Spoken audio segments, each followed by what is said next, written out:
Ons is besig om ons badkamer te restoreer. En weet julle wat?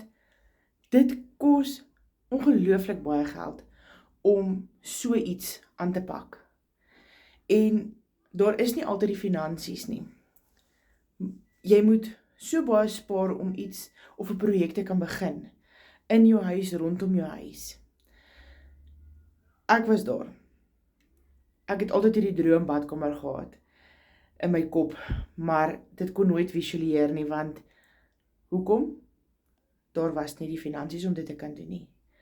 Maar Maart 2025 het my lewe 'n omdraaipunt bereik in finansiële vryheid, waar ek my droombadkamer kan hê.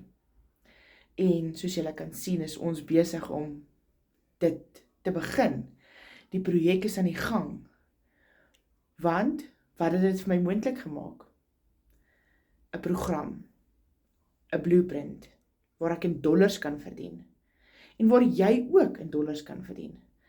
Weet, wat as jy $300 verdien, daagliks, of net, al kry jy dit nie daagliks, net aan die einde van die maand, dis amper R6.000, wat jy nie gehad het nie, maar wat jy goedjies kan doen in en rondom jou huis, wat dit vir jou mooi laat voel, wat dit vir jou goed laat voel.